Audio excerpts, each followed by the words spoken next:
Amerika Serikat terancam bangkrut, punya hutang 31 triliun dolar Amerika Serikat atau 465 kuadriliun rupiah.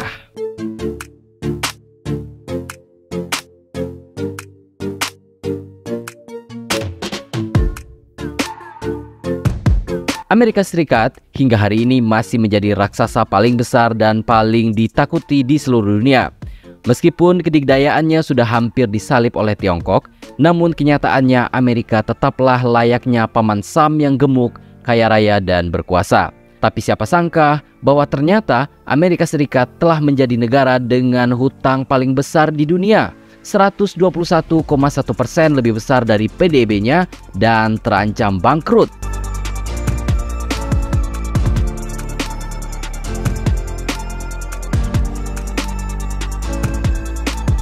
Pasar saham Amerika Serikat mulai mewaspadai adanya risiko gedung putih yang tidak bisa membayar utang pada 1 Juni 2023 mendatang.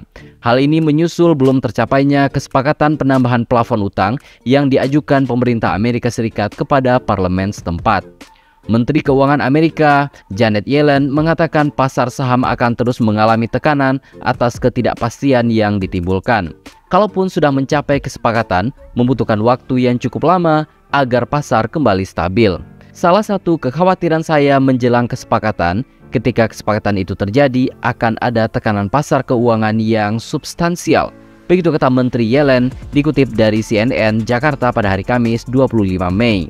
Hal ini tercermin dari volatilitas pasar saham dan obligasi dalam beberapa hari terakhir. Pasar sangat menginginkan adanya kepastian dari usulan pemerintah terkait kenaikan plafon utang. Jika Amerika Serikat keluar dari ancaman gagal bayar utang ini, maka mereka harus bersiap untuk perjalanan yang tidak mudah pasca kesepakatan ditandatangani. Alasannya, Departemen Keuangan Amerika perlu mengisi kembali uang tunai yang dihabiskan selama periode tindakan luar biasa ketika tidak dapat meminjam lebih banyak uang lagi. Kondisi ini akan menciptakan lebih banyak persaingan untuk ekuitas dari investor. Begitu kata Wakil Presiden Strategi Investasi Michelle Reynolds. Setelah mempertimbangkan pilihan mereka, banyak investor yang mungkin menemukan keuntungan dari berinvestasi di Departemen Keuangan Amerika lebih baik daripada saham. Kondisi ini pun akan menyedot sebagian likuiditas dari pasar saham untuk sementara.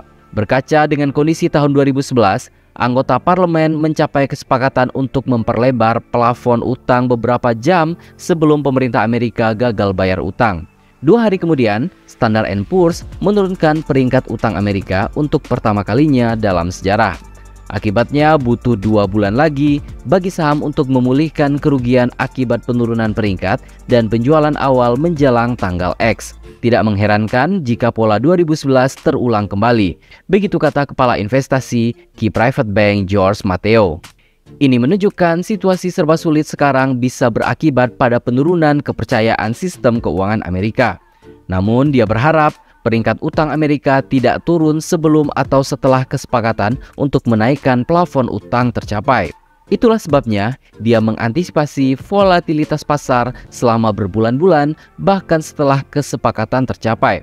Hanya karena kami menaikkan batas utang, kami tidak keluar dari kesulitan, begitu ujarnya.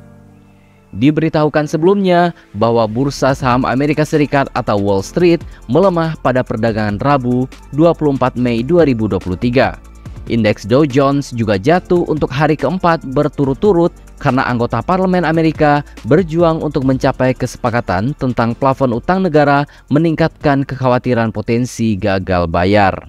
Sementara itu, dikutip dari CNBC pada hari Kamis 25 Mei 2023, indeks Dow Jones melemah 255,59 poin atau 0,77% ke posisi 32.799,92. Indeks S&P 500 merosot 0,73% ke posisi 4.115,24. Sementara itu, indeks Nasdaq terpangkas 0,61% ke posisi 12.484,16. Ketua DPR Amerika Kevin McCarthy menuturkan, negosiator tetap berselisih dalam batas pengeluaran dan menyalahkan Demokrat karena terlambat menegosiasi. McCarthy yakin tim negosiasi utang dapat membuat kemajuan pada Rabu pekan ini. Saya hanya berpikir itu masuk akal. Masuk akal dan rasional jika kita membelanjakan lebih sedikit di tahun depan daripada yang kita habiskan di tahun ini. Setiap rumah tangga akan melakukan ini, begitu ujarnya. Untuk diketahui, berdasarkan data yang terbaru per Januari 2023, utang Amerika Serikat sudah menembus 31 triliun dolar Amerika Serikat atau sekitar 461 ribu triliun rupiah dengan kurs 14.900 rupiah per dolar Amerika. Pada tahun lalu, angka ini setara dengan 137% dari total PDB Amerika. Artinya batas utang tersebut sudah dicapai dan Kementerian Keuangan AS tidak bisa lagi menerbitkan obligasi untuk membiayai belanja negara. Dari tahun ke tahun, jumlah utang negara adikuasa tersebut memang terus meningkat. Hal ini disebabkan defisit fiskal yang terus membengkak dan semakin terakselerasi memasuki abad 21. Di bawah Amerika Serikat, ada Inggris menjadi negara nomor 2 terbanyak di dunia yang memiliki utang sebesar 8,73 triliun dolar Amerika Serikat. Kemudian Prancis di posisi ketiga dengan nilai utang 7,04 triliun dolar Amerika Serikat. Kemudian di posisi keempat ada Jerman dengan utang 6,46 triliun dolar Amerika Serikat. Disusul oleh Jepang di posisi kelima dengan utang 4,36 triliun dolar Amerika. Sementara itu ada Cina di posisi ke-6 dengan total utang 2,64 triliun dolar Amerika Serikat. Dilanjutkan dengan Italia di posisi ke-7 dengan utang 2,51 triliun dolar Amerika Serikat. Tidak kalah negara matador Spanyol ada di posisi ke-8 dengan total utang 2,26 triliun dolar Amerika Serikat. Sementara itu negara Kanada memiliki utang yang cukup besar juga di posisi ke-9 dengan nilai utang 3,2 triliun dolar Amerika Serikat. Kemudian di posisi ke-10 ada negara tetangga Indonesia yaitu Australia dengan jumlah utang 1,83 triliun dolar Amerika Serikat. Sebuah studi mengenai kerapuhan sistem perbankan Amerika Serikat menemukan fakta bahwa masih ada 186 bank di Amerika yang tengah beresiko mengalami kebangkrutan, bahkan jika hanya separuh dari para deposan yang tidak diasuransikan memutuskan untuk menarik dana mereka. Demikian dilaporkan oleh USA Today pada hari Kamis 4 Mei 2023. Dengan bangkrutnya 3 bank regional Amerika sejak Maret 2023 ini dan 1 bank lagi tengah berada di ujung tanduk, apakah Amerika akan segera mengalami rentetan kebangkrutan bank? Pekan lalu, First Republic Bank menjadi bank ketiga yang kolaps. Dan itu menjadi kebangkrutan bank terbesar kedua dalam sejarah Amerika setelah Washington Mutual yang kolaps pada tahun 2008 di tengah krisis keuangan. Sementara itu, Silicon Valley Bank dan Signature Bank gulung tikar pada Maret 2023 ini. Bank-bank regional mengalami kegagalan karena kenaikan suku bunga Federal Reserve atau The Fed yang agresif untuk menekan inflasi telah mengikis nilai aset-aset bank tersebut seperti obligasi pemerintah dan sekuritas berbasis hipotek. Penurunan nilai aset bank baru-baru ini secara signifikan meningkatkan kerentanan sistem perbankan Amerika terhadap penarikan dana besar-besaran oleh deposan. The Fed sendiri telah menaikkan suku bunga sebesar 1/4 poin persentase pada hari Rabu 3 Mei 2023 dalam langkah ke-10 secara beruntun demi melawan cepatnya laju inflasi di Amerika. Lebih lanjut, banyak bank kemudian meningkatkan kepemilikan obligasi mereka selama pandemi ketika deposito berlimpah tetapi permintaan pinjaman dan imbal hasil terus melemah. Bagi banyak bank, kerugian yang belum terrealisasi atau unrealized loss ini akan tetap tercatat di atas kertas.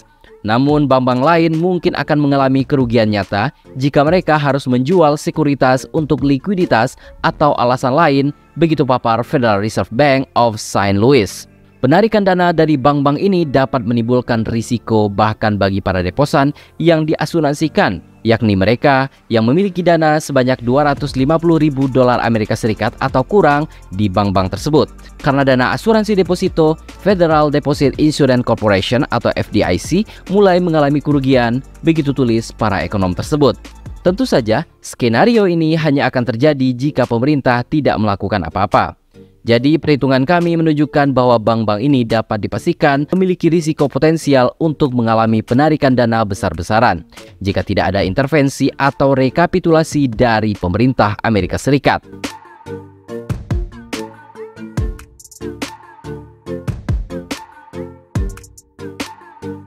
Dari berita ini kita bisa lihat bahwa ternyata kondisi Amerika yang kita lihat perkasa ternyata juga tengah rapuh-rapuhnya seperti hati kamu yang selalu dikecewain oleh si dia yang sangat kamu cintai karena kamu itu adalah orang yang bucin.